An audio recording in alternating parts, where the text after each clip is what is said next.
Could you tell us a bit about America in One Room? I know that we glazed over it. It's an amazing project. It's one of the most meaningful things we've done, and I want to do it for a long time. I'll try to explain it really simply. There is a poll that was done, and they asked people about what they thought of the 1965 Civic Affairs Act, and they asked like 1 million people, and people had very strong opinions. I hate this, or I really like it, or I really don't like this. And there is no 1965 Civic Affairs Act. And so it tells you a little bit about polling.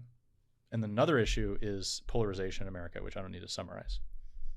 There's an incredible team at Stanford led by Jim Fishkin and Larry Diamond, who are both Helena members, that do something called deliberative polling or deliberative democracy. It is a scientific process of selecting a group of people that is representative of a country or of a larger populace. And they've been doing this for 30 years before we got involved in any way.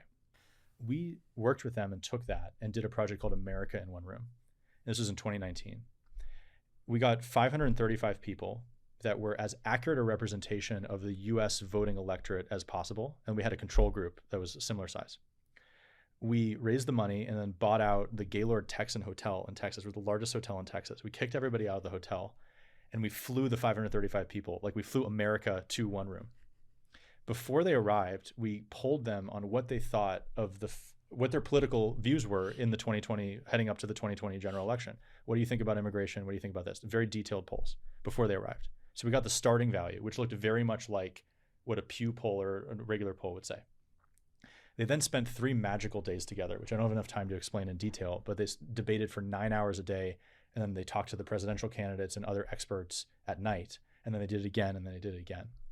And if you just Google American One Room, an incredibly transformational thing occurred in which instead of fighting each other, instead of disagreeing, they all converged and the extremes actually fell away. People converged to the center and up to 50% changes in opinion occurred on these issues because we had a poll at the very end when they left.